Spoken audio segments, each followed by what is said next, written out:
കേന്ദ്ര യൂണിയൻ ഗവൺമെൻറ്റിൻ്റെ ബഡ്ജറ്റ് അവതരിപ്പിച്ച് കഴിഞ്ഞതിൻ്റെ അടിസ്ഥാനത്തിൽ ചില പ്രതികരണങ്ങൾ നടത്താനാണ്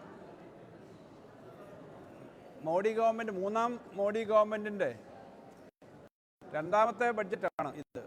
വാസ്തവത്തിൽ ആ ബഡ്ജറ്റ് വരുമ്പോഴേക്കും അവരുടെ നേരത്തെയുള്ള സ്വഭാവം വലിയ മാറ്റം വന്നിട്ടില്ല എന്ന് കാണിക്കുന്നതാണ് സാമ്പത്തിക കാര്യങ്ങളിൽ. എല്ലാ സംസ്ഥാനങ്ങളോടുമുള്ള സമീപനം തുല്യ നിലയിൽ തന്നെ ആ സമീപനം സ്വീകരിക്കാൻ വേണ്ടി തയ്യാറാവുന്നില്ല. ഏറ്റവും രാഷ്ട്രീയങ്ങൾക്ക് താല്പര്യമുള്ള സ്ഥലങ്ങളിൽ കൂടുതൽ കാര്യങ്ങൾ ചെയ്യുക, അല്ലാത്ത സ്ഥലങ്ങളിൽ കാര്യങ്ങൾ ചെയ്യുന്നില്ല എന്നാണ് ഇതിന്ന് കാണുന്നത്. അതിനകത്ത്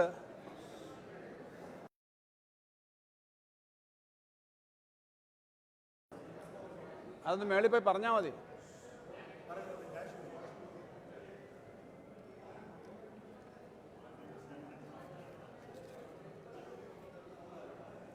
അപ്പോൾ ഇതിനകത്ത് രണ്ട് ഭാഗങ്ങളായിട്ടുള്ള കാര്യങ്ങൾ പറയണമെന്നാണ് ഞാൻ കരുതുന്നത്. ഒന്ന്, ഈ ബഡ്ജറ്റ് കാരണം ഇന്ത്യയിലെ പൊതുവായ അവസ്ഥയെ സംബന്ധിച്ച് ഉണ്ടാകുന്ന സ്ഥിതി എന്താണ്, സംസ്ഥാനങ്ങളുടെ ജീവിത പ്രശ്നങ്ങൾ എങ്ങനെ നേരിടാൻ പറ്റും, ഏറ്റവും പ്രധാനം കേരള സ്പെസിഫിക് ആയിട്ടുള്ള ഇഷ്യൂസിൽ എങ്ങനെയാണ് ഈ കാര്യങ്ങൾ വരുന്നത് എന്നുള്ളതാണ്. ആദ്യം കേരളത്തിൻ്റെ കാര്യം തന്നെ എടുക്കാം. കേരളത്തിന് ഈ ബഡ്ജറ്റിനകത്ത് നമ്മൾ ഏറ്റവും ന്യായമായ സാമാന്യമായ ചില കാര്യങ്ങളുണ്ടായിരുന്നു. നിങ്ങളോട് കഴിഞ്ഞ ദിവസം കേരള ഗവൺമെൻറ് വളരെ കാര്യങ്ങൾ പറഞ്ഞിരുന്നു. അത് നമ്മുടെ വിവിധ മേഖലകളിൽ നമുക്ക് പ്രത്യേക ഒരു പാക്കേജ് കേരളത്തിന് വലിയ തോതിൽ സാമ്പത്തികമായി വെട്ടിക്കുറവ് വന്നു എല്ലാവരും അംഗീകരിക്കുന്നതാണ്. കണക്കുകൾ സംസാരിക്കുന്നതാണ്, രാഷ്ട്രീയമല്ല സംസാരിക്കുന്നത്.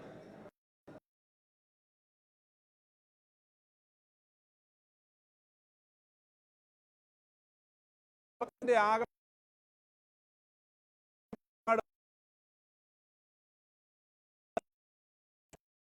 അതിന് ഒരു പാക്കേജ് ഏറ്റവും ന്യായമായ കാര്യമാണ്, അതിനകത്തൊന്നും പറഞ്ഞില്ല. ഈ ബഡ്ജറ്റിൽ ദീർഘമായിട്ട് നമ്മുടെ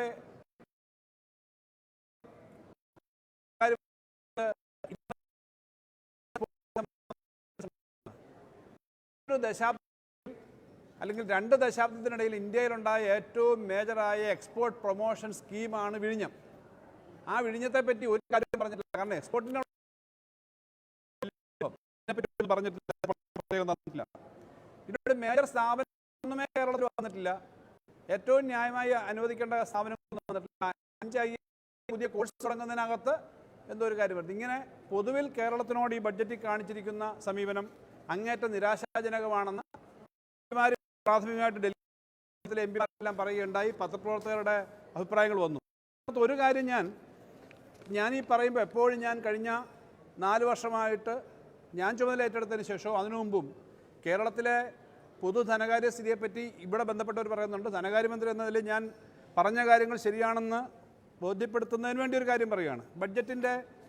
ബഡ്ജറ്റ് അറ്റ് എ ഗ്ലാൻസ് ഇന്ന് പ്രസിദ്ധീകരിച്ച ബഡ്ജറ്റ് അറ്റ് എ ഗ്ലാൻസാണിത്. ഇതിൻ്റെ 2ാമത്തെ പേജിൽ ഈ വർഷം അടുത്ത് വരുന്ന 25-26 ധനകാര്യ വർഷം 25,01,284 കോടി രൂപയാണ് ഇന്ത്യയിലെ സംസ്ഥാനങ്ങൾക്കായിട്ട് കൊടുക്കുന്നത്. എന്ന് വെച്ചാൽ പിന്നെ ആ തുകയുടെ ആകെ തുക. അതിനകത്ത് കേരളത്തിന് കിട്ടുന്നത് എത്രയാണെന്ന് നിങ്ങൾ നോക്കിയാൽ മതി. ഈ വർഷം അതിനകത്ത് വർധന എന്ന് ബഡ്ജറ്റിൽ ശ്രീമതി നിർമ്മലാ സീതാരാമൻ്റെ ബഡ്ജറ്റിൽ പറഞ്ഞത് 4,91,000 കോടിയിലധികം ഇൻക്രീസ് വരുന്നുണ്ട്, 25 ലക്ഷം. അപ്പോൾ കഴിഞ്ഞ വർഷം അത് ഈ 25 ലക്ഷത്തിന് എന്ന് പറഞ്ഞാൽ 20 ലക്ഷത്തോളമായിരുന്നു. കഴിഞ്ഞ വർഷം 20 ലക്ഷത്തോളം വരുമ്പം നമ്മുടെ ഒരു പോപ്പുലേഷൻ്റെ ഒരു കണക്കെടുത്ത് നോക്കിയാൽ സിമ്പിളായ കണക്കനുസരിച്ച് നമുക്ക് 73,000 കോടിയോളം കിട്ടേണ്ടതാണ്. ഞാനിത് പറയുന്നത് ബഡ്ജറ്റ് ഡോക്യുമെൻ്റാണ്. 73,000 കോടി കിട്ടേണ്ടതാണ്. പക്ഷേ നമുക്ക് കഴിഞ്ഞ വർഷം എല്ലാം കൂടി കിട്ടിയത്, സംസ്ഥാനങ്ങൾ കൊടുക്കുന്ന തുകയിൽ നമുക്ക് കൂടി കിട്ടിയത് 3,000 കോടിയില്ല, 32,000 ചില്ലാനും കോടി രൂപയാണ്. ഈ വർഷം 14,258 കോടി വർദ്ധിച്ചു സംസ്ഥാനങ്ങൾ കൊടുക്കുന്നത്. സ്വാഭാവികമായിട്ടും നമുക്കതിൻ്റെ പെർസെൻറ്റേജ് വരുവാണെങ്കിൽ ഈ വർഷം വർദ്ധിച്ച 5 ലക്ഷം കോടിയാണ്. അതിൻ്റെ നമ്മുടെ ജനസംഖ്യാനുപാതികമായ ഒരു പെർസെൻറ്റേജ് വരുവാണെങ്കിൽ 14,258 കോടി രൂപ അധികം വരണം. ഇതും ബഡ്ജറ്റിൽ നിന്നുള്ള കണക്കെടുത്ത് ഞാൻ കാൽക്കുലേറ്റ് ചെയ്ത് പറയുന്നത്. ഹാർഡ്ലി 4,000 3,000 കോടി തന്നെ വരുമെന്ന് സംശയമാണ്. ബഡ്ജറ്റ് കണക്കനുസരിച്ച് ഞാൻ പറയുന്നതാണ്. അപ്പോൾ ഇത്രയും ഈ 14,000 ചില്ലാനം കോടി ഈ അടുത്ത സാമ്പത്തിക വർഷത്തേക്ക് വർദ്ധിക്കുമ്പോൾ ഈ ഡിസ്പ്രൊപ്പോർഷനേറ്റ് ആയിട്ടുള്ള വരുമാനം എങ്ങനെ വരുന്നത്? കുറച്ച് വരാം, നമ്മൾ എല്ലാം തുല്യമാവണമെന്ന് പറയുന്നില്ല. പക്ഷേ ആ വീതം വെപ്പിനകത്ത് തന്നെ വല്ലാത്ത വ്യത്യസ്തതകളുണ്ടെന്ന് കണക്ക് കാണിക്കുന്നതാണ് ഇവരുടെ കണക്ക്. അതിൻ്റെ തുടർച്ചയായിട്ട് വേണം കേരളത്തിന് കിട്ടേണ്ട കാര്യങ്ങളെപ്പറ്റി നമ്മൾ പറഞ്ഞത്. കേരളത്തിന് ലഭിക്കേണ്ട കാര്യങ്ങൾ കേരളത്തിൻ്റേതായ മാത്രമുള്ള വലിയ വാദമൊന്നും ഉന്നയിക്കുന്ന, പ്രാദേശികവാദം ഉന്നയിക്കുന്ന ഒരു സംസ്ഥാനമല്ല ഇവിടുത്തെ അങ്ങനൊന്നും ചിന്തിക്കുന്നവരല്ല. ഇപ്പോൾ ബീഹാർ എന്ന് പറഞ്ഞ് വലിയ തോതിൽ ഇപ്പോൾ വാർത്ത വരുന്നുണ്ട്, തെരഞ്ഞെടുപ്പ് വരുന്നുണ്ട്, ഡൽഹി തെരഞ്ഞെടുപ്പ് വരുന്നുണ്ട്. അതിനൊക്കെ ചില പൊളിറ്റിക്കലായ തീരുമാനങ്ങൾ ഉണ്ടായേക്കാം. പക്ഷേ അതെല്ലാം ചെയ്യുമ്പോൾ വയനാട് പോലൊരു സംഭവത്തിന് ഒരു പ്രത്യേക പരിഗണന, വിഴിഞ്ഞം പോലൊരു ഇന്ത്യക്ക് ആകെയുള്ള പ്രൊജക്റ്റിനൊരു പ്രത്യേകമായ ഒരു പരിഗണന, പൊതുവിൽ സാമ്പത്തിക കാര്യങ്ങളിൽ ചെയ്യേണ്ട കാര്യങ്ങൾ അതിനെപ്പറ്റി ഒന്നും പറഞ്ഞിട്ടില്ല എന്നുള്ളത് അങ്ങേയറ്റം ദുഃഖകരമാണ്, പ്രതിഷേധകരമാണ്. അത് അവരത് കാര്യത്തിനകത്ത് തിരുത്തലുണ്ടാക്കും എന്നാണ് ഞങ്ങൾ പ്രതീക്ഷിക്കുന്നത്. ഇത് പൊതുവായ സ്ഥിതിയും കേരളത്തെ സംബന്ധിച്ചാണെങ്കിൽ ഈ ബഡ്ജറ്റ് പൊതുവിലുള്ള ഒരു സമീപനം നോക്കുമ്പോൾ വാസ്തവത്തിൽ കേരളത്തോട് അവരെടുക്കേണ്ട സമീപനം കുറേയേറെ കാര്യങ്ങളിൽ വിശദമായ കണക്കുകളുണ്ട്. കേരളത്തെപ്പറ്റി ഏത് റിപ്പോർട്ട് പറയുമ്പോഴും നല്ല കാര്യങ്ങളല്ലാതെ പറയാൻ പറ്റുന്നില്ല. ഇന്നലെ എക്കണോമിക് സർവേ കുറച്ച് കാര്യങ്ങൾ പറഞ്ഞിട്ടുണ്ടല്ലോ. ഇന്ത്യയിലെ ഏറ്റവും നല്ല സുസ്ഥിര വികസനത്തെ സംബന്ധിച്ചും മാലിന്യ നിർമ്മാർജ്ജനത്തെ, ഭൂവിനിയോഗത്തെ സംബന്ധിച്ചുള്ള ഇന്നലത്തെ എക്കണോമിക് സർവേ ഞങ്ങളുടെ ഒന്നും അല്ല, എല്ലാവരുടെയും ആണ്. ഈ കാര്യങ്ങളെല്ലാം പറഞ്ഞിട്ടുണ്ട്. പൊതുവിലുള്ള നമ്മുടെ വളർച്ച സംബന്ധിച്ച് നോക്കുമ്പോഴും ഇപ്പോൾ വന്നേക്കുന്ന കണക്കനുസരിച്ച് ഇന്ത്യയിൽ പല സംസ്ഥാനങ്ങളിലും ഉണ്ടാവുന്ന, അല്ലെങ്കിൽ ഇന്ത്യയിലാകെ രാജ്യത്താകെ ഉണ്ടായ സാമ്പത്തിക വളർച്ചയെപ്പറ്റി നോക്കുമ്പോൾ ആ സാമ്പത്തിക വളർച്ചയുടെ ശതമാനത്തെക്കാളും അധികം തന്നെയാണ് കേരളത്തിലുണ്ടായിട്ടുള്ള വളർച്ച എന്ന് കാണാം. ഞാൻ ഓരോന്നും എൻ്റെ ആ ടേബിളുണ്ട്, അവർ പ്രസിദ്ധീകരിച്ച ടേബിൾ തന്നെയാണ്. നമുക്ക് table 2 sectoral growth rates at current prices in India and Kerala, നമ്മൾ ഒരു കമ്പാരിസൺ എടുത്താൽ അതിനകത്ത് ഇന്ത്യയിൽ പല മേഖലയിലും സാമ്പത്തിക വളർച്ചയെ സംബന്ധിച്ച് വിചാരിച്ചത്ര മുന്നോട്ട് വരുന്നില്ല, ഒരു നിശ്ചലാവസ്ഥയുണ്ടെങ്കിൽ കേരളത്തിനകത്ത് അതിനേക്കാളും മോശമായിട്ടില്ല, അല്പം മെച്ചമാണ് പെർസെൻറ്റേജ് എന്ന നിലയിൽ തന്നെയാണ് നമ്മുടെ ഒരു അവസ്ഥ കിടക്കുന്നത്. അത് ഓരോ സെക്ടർ അനുസരിച്ച് അഗ്രികൾച്ചർ ആൻഡ് അലൈഡ് സെക്ടർ, വ്യവസായം, സർവീസസ്, അങ്ങനെ ഗ്രോസ് വാല്യൂ ആഡഡ് ആയിട്ട് നോക്കുമ്പോൾ 8.5% 14 നിന്ന് 8.5% ഗ്രോത്ത് താന്നപ്പോൾ നമ്മൾ അവിടെ 12% നിൽക്കുന്നു. ഇങ്ങനെ കണക്കുകളുണ്ട്, ഞാൻ അതിൻ്റെ കണക്ക്. അപ്പോൾ നമ്മൾ നീതി ആയോഗിൻ്റെ കണക്കനുസരിച്ച്, എക്കണോമിക് സർവേയുടെ കണക്ക്, പൊതു കാര്യങ്ങളിലെല്ലാം നമുക്ക് അത്തരം കാര്യങ്ങളിലുള്ള അനുകൂലമായ കാര്യമുണ്ട്, അതനുസരിച്ചിട്ടുള്ള ബെനിഫിറ്റ് വരുന്നില്ല എന്നുള്ളതാണ്. പിന്നെ ഡെവലപ്മെൻറ്റിൻ്റെ കാര്യത്തിനകത്ത് പലപ്പോഴും നമ്മൾ നേരിടുന്നൊരു പ്രശ്നം, ഇപ്രാവശ്യം വന്നേക്കുന്ന 2 കാര്യങ്ങൾ ഞാൻ പറയാം. കേരളത്തിൻ്റെ പദ്ധതികളെടുത്ത് കേന്ദ്രം ഇപ്പോൾ നടപ്പിലാക്കുന്നുള്ളൂ, വളരെ സന്തോഷമുള്ള കാര്യമാണ്. നമ്മുടെ മുമ്പേ നടക്കുന്ന ഒരു സംസ്ഥാനമാണ്. ഇപ്പോൾ ടിങ്കറിംഗ് ലാബ് നിങ്ങൾ ശ്രദ്ധിച്ചു കാണും, ആ ബഡ്ജറ്റ് സ്പീച്ച് നിങ്ങളും ഞാനും കേട്ടതാണ്. ടിങ്കറിംഗ് ലാബ് അല്ല പരമാവധി 2000 സ്കൂളിലോ മറ്റോ ടിങ്കറിംഗ് ലാബ് നടപ്പിലാക്കുമെന്ന് പറഞ്ഞു. കാരണം കുട്ടികളെ ഗവേഷണ സ്വഭാവത്തിലേക്ക് കൊണ്ടുവരാനാണ്. കേരളത്തിൽ ഈ ടിങ്കറിംഗ് ലാബ് നേരത്തെ അതിൽ കൂടുതൽ സ്കൂളിൽ നടപ്പിലാക്കി കഴിഞ്ഞു. എല്ലാ സ്കൂളുകളിലും, ഹയർ സെക്കൻഡറി സ്കൂളുകളിൽ ഇൻ്റർനെറ്റ് കണക്ടിവിറ്റി കൊണ്ടുവരാൻ, ബ്രോഡ് കണക്ടിവിറ്റി കൊണ്ടുവരുന്നൊരു പ്രഖ്യാപനമുണ്ട്. നമ്മുടെ സ്കൂളിൽ, നമ്മുടെ നാട്ടിലെ ഹയർ സെക്കൻഡറി അല്ല പ്രൈമറി സ്കൂളുകളിലടക്കം വന്നു കഴിഞ്ഞു. നമ്മുടെ ഒരു അഭിമാനമാണ്, കേരളത്തിൻ്റെ ഒരു സ്ഥിതിയാണ്. പക്ഷേ ഇനി എന്താ സംഭവിക്കുന്നത്? ഇതിന് പണം അനുവദിക്കും, കേരളത്തിന് ആ പണം വേണ്ട. ഇതിനവർ 10, 10,000, 5,000 കോടി അനുവദിക്കും. കേരളത്തിന് കിട്ടേണ്ടത് അതിനകത്ത് 10, 500 കോടി കിട്ടണമെങ്കിൽ, 250 കോടി കിട്ടണമെങ്കിൽ കേരളം ഇതിന് എലിജിബിൾ അല്ല. കാരണം Keralam is already having that facility, so we are not paying. അപ്പോൾ കേരളം കൊണ്ടുവരുന്ന ഇത്തരം ഡെവലപ്മെൻറ്റ്, ആദ്യം കൊണ്ടുവന്ന ഡെവലപ്മെൻറ്റ്, അതാണ് നമ്മളെപ്പോഴും പറഞ്ഞത്, സെക്കൻഡ് ജനറേഷൻ ഇഷ്യൂസ് അല്ല, ഇപ്പോൾ തേർഡ് ജനറേഷൻ എന്ന് വേണമെങ്കിൽ പറയാവുന്ന തരത്തിലേക്കുള്ള ഇഷ്യൂസാണ്. അതിനെ അഡ്രസ്സ് ചെയ്യാനുള്ള കാര്യം വരുന്നില്ല. കഴിഞ്ഞ തവണ നമ്മൾ നടപ്പിലാക്കിയ ഈ മിഷനും സ്റ്റാർട്ടപ്പ് ബന്ധപ്പെട്ടുള്ള കുറേ കാര്യം കഴിഞ്ഞ പ്രാവശ്യം അവർ നടപ്പിലാക്കിയിരുന്നു. അതിനകത്ത് 2 കോടി വരെയുള്ള ഇൻട്രസ്റ്റ് കുറഞ്ഞ ലോണുകൾ, മറ്റ് അപ്രന്റീസ്ഷിപ്പ് കുറഞ്ഞ കുറേ കാര്യങ്ങൾ അവർ നടപ്പിലാക്കിയിരുന്നു. അപ്പോൾ ഇപ്പോഴും ഈ കാര്യങ്ങൾ വരുമ്പോൾ അതുകൊണ്ട് നമുക്കതിൻ്റെ ഒരു വലിയ ബെനിഫിറ്റ് വരുന്നില്ല എന്നുള്ള പ്രശ്നമുണ്ട്. അതുകൊണ്ട് കേരളത്തിന് ഇപ്പം നമുക്ക് തരാത്ത പണത്തിന് മാത്രമല്ല, നമ്മൾ ടിങ്കറിംഗ് ലാബും ഡെവലപ്മെൻറ്റിന് വേണ്ടിയിട്ടുള്ള കാര്യങ്ങൾ പ്രത്യേകം, അത് നമ്മൾ ചെയ്തു എന്നുള്ളത് കൊണ്ട് നമുക്കത് ഡിനൈ ചെയ്യുന്ന അവസ്ഥയിലേക്ക് കാര്യങ്ങൾ വരുന്നുണ്ട് എന്നുള്ളതാണ്. അതുകൊണ്ടാണ് ഞാൻ നേരത്തെ പറഞ്ഞ നമുക്കൊരു 72,000 കോടി തരേണ്ടടുത്ത് 32,000 കോടിയേ തരുന്നുള്ളൂ എന്ന് പറയുന്ന കണക്കിലേക്ക് വരുന്നത് ഈ തരത്തിൽ കിട്ടാത്തത് കൊണ്ടാണ്. അടുത്തത് ഈ ബഡ്ജറ്റിൻ്റെ പൊതു സ്വഭാവത്തിൽ നോക്കുമ്പോൾ സത്യത്തിൽ ഇതിനകത്ത് ചില മേഖലകളിൽ ഇപ്പോൾ ഞാൻ നേരത്തെ പറഞ്ഞു പിന്നെ വർധനയെ സംബന്ധിച്ച് ഗവൺമെൻറ് പറഞ്ഞിട്ടുണ്ട്. ആ വർധന ബഡ്ജറ്റിൻ്റെ പൊതുവർധന നോക്കുമ്പോൾ ചില മേഖലകളിൽ പണം വെച്ചിരിക്കുന്നത് കുറയാണ്. ഒരു 3.5 ലക്ഷം കോടി വർധനയുണ്ട് ബഡ്ജറ്റ്. 3.5 ലക്ഷം കോടി രൂപയുടെ ഏകദേശം 50 ലക്ഷം കോടിയിലധികം രൂപയാണ് ഈ വർഷത്തെ വാർഷിക ബഡ്ജറ്റ് കേന്ദ്ര ഗവൺമെൻറ്. അതിനകത്ത്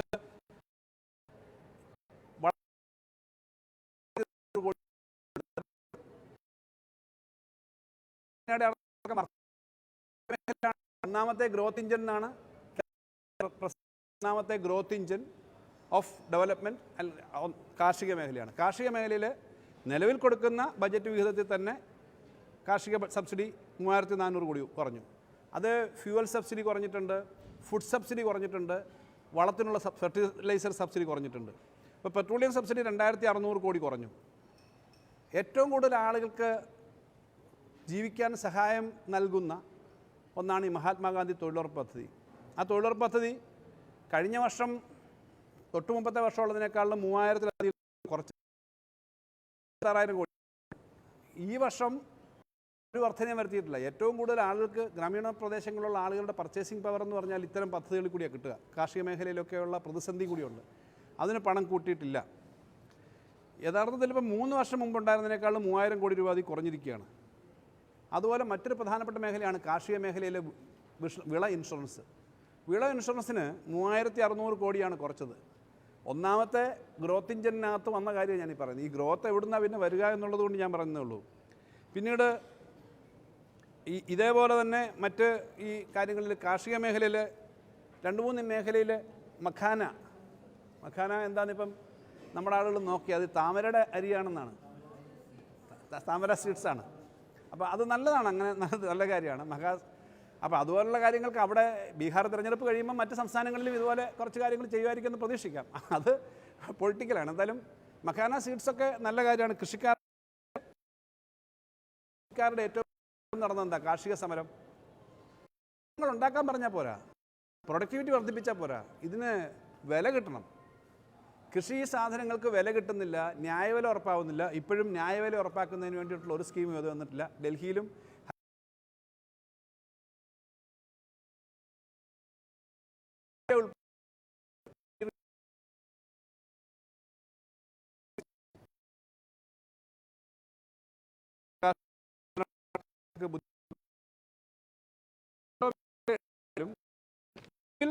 ബഡ്ജറ്റ് നിക്ഷേപം വരുന്നില്ല. ഈ ഇൻഷുറൻസിൻ്റെ കാര്യത്തിനകത്ത് 100% FDI അനുവദിച്ചു. അതെങ്ങനെ ഏറ്റവും മേഖലയാണ് ഇൻഷുറൻസ് മേഖല, അങ്ങനെ അറിയേണ്ടത്. പിന്നീട് കയറ്റുമതി ഇന്ത്യൻ അഗ്രികൾച്ചർ മറ്റൊരു പറഞ്ഞേക്കുന്നത് എക്സ്പോർട്ടാണ്. പക്ഷേ കയറ്റുമതി കഴിഞ്ഞ വർഷം ഇപ്പോഴത്തെ കറണ്ട് വർഷം ഇപ്പോൾ 1.6% വർദ്ധിച്ചിട്ടുള്ളൂ. ഇറക്കുമതി 5.2% വർദ്ധിക്കുകയും ചെയ്തു. കയറ്റുമതി വർദ്ധിക്കുന്നതിനനുസരിച്ചുള്ള കാര്യങ്ങൾ അതിനകത്ത് ഒന്നും ചെയ്യുന്നില്ല. ഓരോ മേഖല എടുത്താലും അത് കാണാം. പിന്നീട് മറ്റൊന്ന് ഇൻകം ടാക്സ് ആണ്. എല്ലാവർക്കും സന്തോഷം തോന്നുന്ന ഒരു സ്റ്റേറ്റ്മെൻറ്റാണ് ഇൻകം ടാക്സിൻ്റെ കാര്യത്തിൽ. 12 ലക്ഷം അല്ല, അതിൽ താഴെ 5 ലക്ഷം കിട്ടാത്തവർക്കും സന്തോഷമാണ്. കാരണം 12 ലക്ഷം കിട്ടുമ്പോൾ നമുക്ക് കുറച്ച് കിട്ടുമല്ലോ എന്നാണ്. അങ്ങനെയാണല്ലേ ഈ മഹാഭൂരിപക്ഷം ആളുകൾക്ക് ഇതിനകത്ത് കൊട്ടിഘോഷിക്കുന്ന ഈ 12 ലക്ഷത്തിൻ്റെ കഥയിലൊന്നും വരുന്നവരല്ല. എന്നാൽ ഈ 12 ലക്ഷത്തിൻ്റെ കഥ എന്താ? 12 ലക്ഷത്തിൻ്റെ കഥയിൽ ടാക്സ് റേറ്റിൻ്റെ ആ ലിസ്റ്റൊന്നും നിങ്ങൾ നോക്കിയാൽ അറിയാം. ഇൻകം ടാക്സ് സ്ലാബുകളിൽ അതിൻ്റെ റേറ്റുകളിൽ വലിയ വ്യത്യാസം വന്നിട്ടില്ല. എന്ന് പറഞ്ഞാൽ 12,10,000 രൂപ കിട്ടുന്ന ആൾക്ക് പഴയ റേറ്റ് തന്നെയാണ്. അതിനകത്ത് താഴത്തെ അപ്പം ഈ വരെ അത് താഴെയുള്ള കുറച്ച് ആളുകൾക്ക് ബെനിഫിറ്റ് വരുമെങ്കിലും ഈ പറഞ്ഞ തരത്തിലേക്ക് ബെനിഫിറ്റ് വരത്തില്ല. അതായത് ഇതിനകത്തൊരു ഇൻകം ടാക്സിൻ്റെ അത് റിബേറ്റ് മാത്രമാണ് കൊടുത്തേക്കുന്നത്. സ്ലാബ് അതുപോലെ നിലനിർത്തിയിട്ടുണ്ടെന്നുള്ള കാര്യം ഒരു ഇൻഫർമേഷന് വേണ്ടി ഞാൻ പറഞ്ഞതേ ഉള്ളൂ. കാരണം ഇതിൻ്റെ ലിസ്റ്റ് എടുത്ത് നോക്കുമ്പോൾ കാണുന്നതാണ്.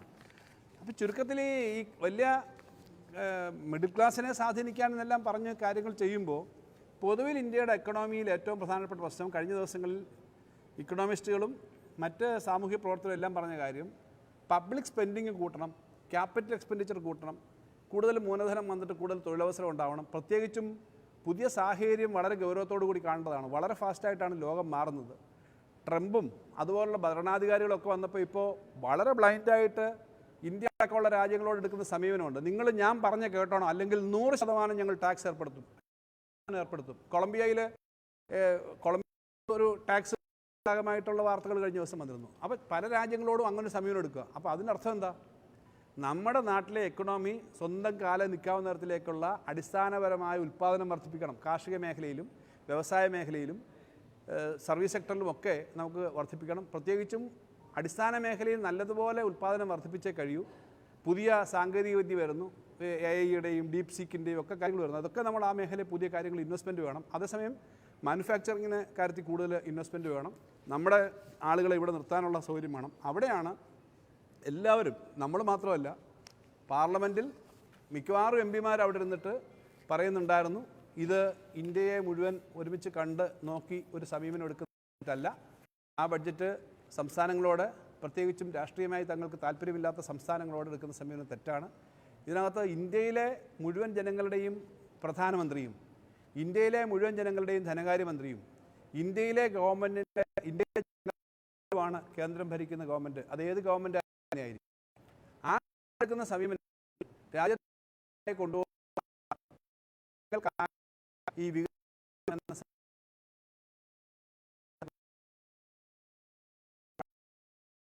അടുത്ത ദിവസങ്ങളിൽ കൂടുതൽ വിശദാംശങ്ങൾ വരും. പ്രാഥമികമായിട്ട് കണ്ട കാര്യങ്ങളിൽ നിന്ന് ഇത്രയും കാര്യങ്ങളാണ് പറയാനുള്ളത്.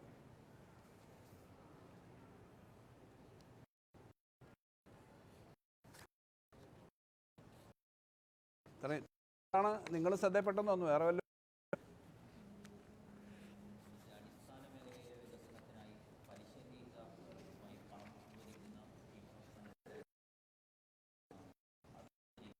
കാപ്പക്സ് കഴിഞ്ഞ തവണ ഉണ്ടായിരുന്ന കാപ്പക്സ്, കഴിഞ്ഞ പ്രാവശ്യം ഉണ്ടായിരുന്ന കാപ്പക്സ് ആണ്.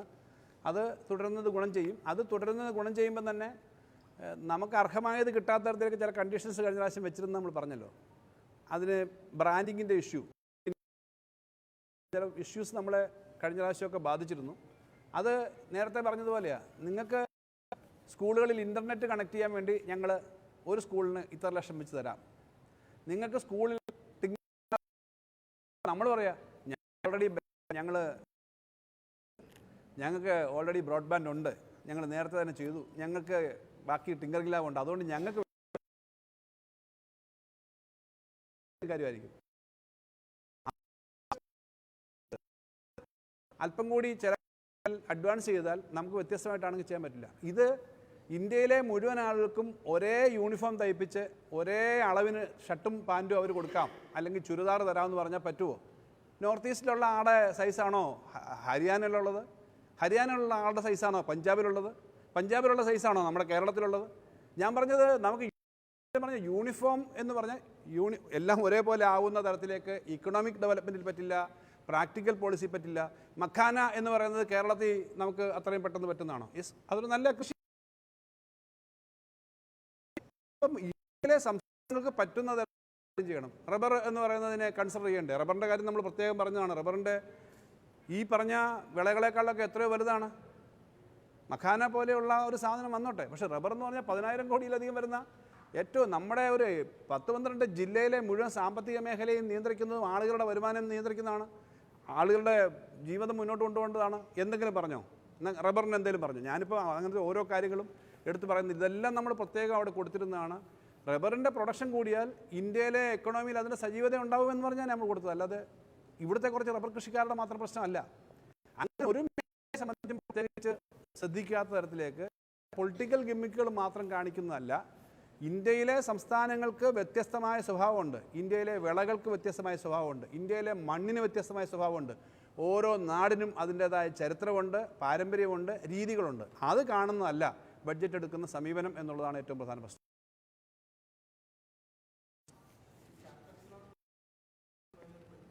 കാപ്പക്സ് ലോൺ ആ കാപ്പക്സ് ലോൺ കിട്ടുവാണെങ്കിൽ വിഴിഞ്ഞമടക്കമുള്ള പദ്ധതികൾക്കൊക്കെ നമുക്ക് ഉപയോഗിക്കാൻ പറ്റും. പക്ഷേ അതിൻ്റെ ഈ അളവ് വന്ന് എല്ലാം പറഞ്ഞ് കണ്ടീഷൻ വെച്ച് വരുമ്പോൾ നമുക്ക് കിട്ടുന്നത് ഈ പറഞ്ഞ 1.5 ലക്ഷം കോടിയിൽ വളരെ തുച്ഛമായി കിട്ടുന്നുള്ളൂ. നമ്മൾ കൃത്യമായി കേരളത്തിൽ നിന്ന് ഈ കണക്കും കാര്യവും സിസ്റ്റം എല്ലാം അനുസരിച്ച് തന്നെയാണ് നമ്മൾ ഈ കാര്യങ്ങൾ ചെയ്യുന്നത്. അപ്പോൾ അതുകൊണ്ട് ബ്രാൻഡിങ്ങും മറ്റും വന്നിട്ട് ആദ്യത്തെ വർഷം കുറേ പ്രശ്നങ്ങൾ വന്നു.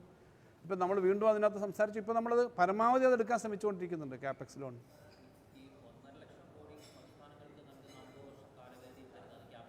അത് ക്യാപെക്സ്, അത് പിന്നെ ഒരു കൂടുതൽ ഇൻവെസ്റ്റ്മെൻറ്റ് വരാൻ വേണ്ടി അന്ന് ഇൻട്രൊഡ്യൂസ് ചെയ്തൊരു സ്കീമാണ് ക്യാപെക്സ് ആണ്.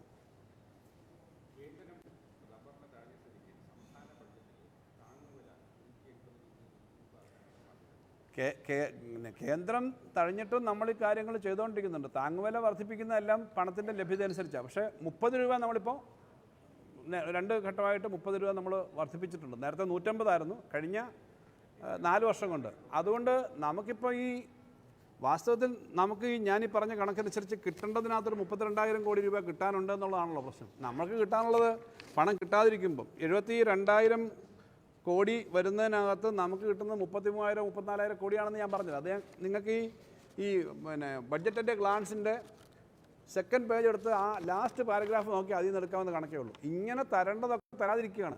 അപ്പം നമുക്ക് സിദ്ധ വാർത്തകൾ വരുന്നുണ്ടല്ലോ, ദേശത്തുനിന്ന് ഇതെടുക്കാൻ പറ്റാത്ത ഈ കറൻസി ഉണ്ടാക്കാൻ പറ്റുന്നില്ല. നമുക്ക് തരേണ്ടത് തന്നേ പറ്റൂ. നമുക്ക് തരാനുള്ള അർഹമായി തരണമെന്നുള്ളത് കേരളത്തിൽ എല്ലാവരും കൂടി ആവശ്യപ്പെടേണ്ടതാണ് എന്ന് പറഞ്ഞ് ഈ പറഞ്ഞ ബുദ്ധിമുട്ടൊക്കെ ഉണ്ടാക്കിയെങ്കിലും കേരളത്തിൽ സ്പെൻഡിങ്ങിൻ്റെ കാര്യത്തിൽ പുറകോട്ട് പോയിട്ടില്ല. കഴിഞ്ഞ 5 വർഷം മുമ്പുള്ള ഗവൺമെൻറ് അല്ലെങ്കിൽ 5 കാലയളവിനേക്കാളും 40,000-40,000 അധികമാണ് ഇപ്പോൾ ഒരു വർഷം ചിലവാക്കുന്നത്. കിട്ടേണ്ട പണം വലിയ തോതിൽ വെട്ടിക്കുറച്ചിട്ടുണ്ട്. എന്നിട്ട് നമ്മൾ അങ്ങനെ മുന്നോട്ട് പോകുന്നത് നമ്മൾ കൃത്യമായിട്ട് കാര്യങ്ങൾ ചെയ്തിട്ടാണ്. അവിടെ ഷോർട്ടേജ് ഉണ്ട്. ഇത്രയും വെട്ടിക്കുറച്ചിട്ട് നമുക്ക് ആ ഷോർട്ടേജ് വരുന്നിടത്താണ് നിൽക്കുന്നത്. ആ ഷോർട്ടേജ് വന്നിട്ടും എക്കണോമിക് സർവേ പറയുന്നു കേരളം പല കാര്യങ്ങളിലും മുന്നേ വന്നിട്ടുണ്ട്, ഇന്ന കാര്യങ്ങളിൽ വളരെ മെച്ചമാണ് എന്ന് പറയുന്ന അഭിമാനകരമായ ഒരു സ്ഥിതിയുണ്ട്. പക്ഷേ ഇനിയും കൂടുതൽ വേണം. അവിടെയാണ് നമ്മൾ റബ്ബറിൻ്റെ കാര്യത്തിൽ മാത്രമല്ല പ്രവാസികളുടെ കാര്യത്തിലും നമ്മൾ പ്രത്യേക സഹായം ചോദിക്കുന്നു.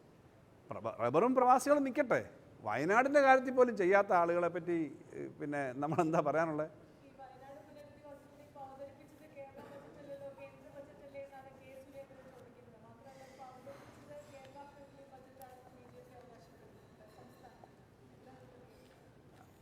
ഇതെല്ലാം കേരള ഫ്രണ്ട്ലി ആണെന്ന് അവർക്ക് തോന്നുന്നത് കേരള BJP ഫ്രണ്ട്ലി എന്നാണ് അവർ ഉദ്ദേശിച്ചത്.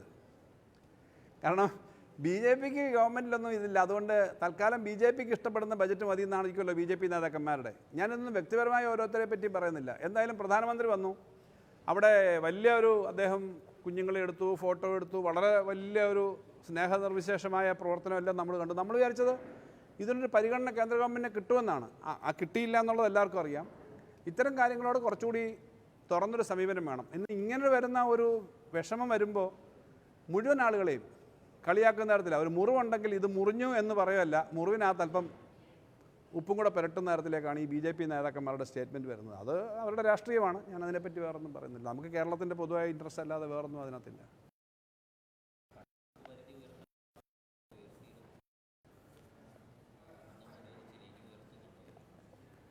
ഇപ്പോൾ പിന്നെ ഇനി ഇത് കഴിഞ്ഞ് നോക്കണം അവരെന്താ. നമുക്കിപ്പോൾ ഈ ക്യാപെക്സ് പോലുള്ള സാധനങ്ങളൊക്കെയാണ് ഇതിനകത്ത് പറഞ്ഞേക്കുന്നത്. നേരത്തെ ഉള്ള കടമെടുപ്പ് പരിധിയുടെ ആ ലെവലിൽ തന്നെ നിൽക്കുന്നേ ഉള്ളൂ. ഇപ്പോൾ അത് ഉയർത്തി തന്നിട്ടില്ല. നേരത്തെ കഴിഞ്ഞ പ്രാവശ്യം ഇപ്പോഴത്തെ ബഡ്ജറ്റ് ഈ കറണ്ട് ഇയറിൽ ബഡ്ജറ്റ് നമുക്ക് കിട്ടിക്കൊണ്ടിരിക്കുന്ന അല്ലാതെ ഒന്നും ഉയർത്തിയിട്ടില്ല. പക്ഷേ വേണ്ടി നമ്മൾ അഡീഷണൽ വാസ്തവത്തിൽ അവർക്കൊരു സബ്സിഡി ആയിട്ടാണ് NHAIക്ക് നിങ്ങൾ ഉപയോഗിക്കാനായിട്ട് പിന്നെ ഒരു അനുവാദം തരും, ഞങ്ങൾക്ക് അവകാശപ്പെട്ടതാണ് കേരളത്തിന് നമ്മൾ ആവശ്യപ്പെട്ടു. അതുപോലും കിട്ടിയിട്ടില്ല. അത് തരേണ്ടതാണ്. അപ്പോൾ കടമെടുപ്പ് പരിധി ഉയർത്തുന്നില്ല എന്ന് മാത്രമല്ല, നമ്മുടെ കയ്യിലുണ്ടായിരുന്ന എലിജിബിളായിട്ടുള്ള പണം വെട്ടിക്കുറച്ചത് പുനഃസ്ഥാപിക്കുന്നുമില്ല.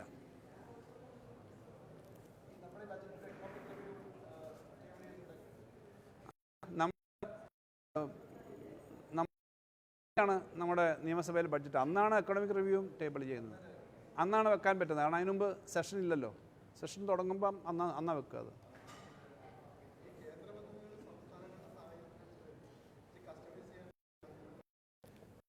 ദീർഘകാലമായിട്ട് പറഞ്ഞുകൊണ്ടിരിക്കുന്നതാണ്. കേന്ദ്രം ഒരു കുറച്ച് പണം തരുന്നത്, അതിനകത്തൊരു കുറച്ച് അവർ സെൻട്രലൈസ്ഡ് ആയിട്ടുള്ള ചില കണ്ടീഷൻസ് പറയുക.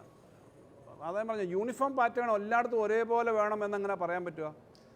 ഇപ്പോൾ ഇന്ത്യയിലെ ആകെയുള്ള സ്കൂളിൽ 20% ഇൻ്റർനെറ്റ് കണക്ഷൻ കൊടുക്കാൻ പോലും ചിലപ്പം ചില സ്റ്റേറ്റുകളിൽ പറ്റും.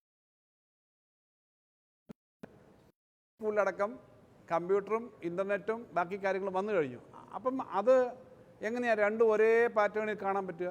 ഇതിനാണ് സംസ്ഥാനങ്ങൾക്ക് ആവശ്യമായ തരത്തിലേക്കുള്ള അവകാശങ്ങൾ കൂടി കൊടുക്കണം, പൊതു കണ്ടീഷനകത്ത് നിന്നുകൊണ്ട്. അങ്ങനെ വേണമെന്നാണ് എല്ലാവരും ആവശ്യപ്പെടുന്നത്. അതെന്തുകൊണ്ടോ നടക്കുന്നില്ല. വേറൊരു സ്ഥലത്തും ഇങ്ങനെ എന്തൊക്കെയാണ് ഇനിയിപ്പം ഉച്ചഭക്ഷണത്തിന് കുട്ടികൾക്ക് കൊടുക്കുന്നതിനകത്ത് 2 ചപ്പാത്തിയും ഒരു ഡാളും ഒരു മഖാനയും കൊടുക്കണം എന്ന് പറയുമോയെന്ന് എനിക്ക് അറിഞ്ഞൂടാ. ഇങ്ങനെയൊന്നും പറയാൻ പാടില്ല. ഇവിടെ ആൾക്ക് ഇഷ്ടം ചോറും മുട്ടക്കറിയും മീൻകറിയാണെങ്കിൽ നിങ്ങളത് കൊടുക്കുക എന്ന തരത്തിലൊരു ഫ്ലെക്സിബിലിറ്റി വേണം എന്നുള്ളതാണ് പ്രശ്നം.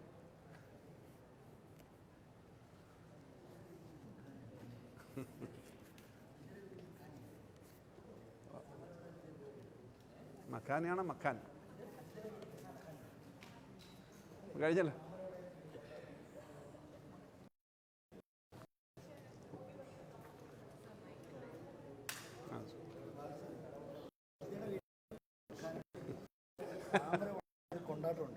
ആണോ?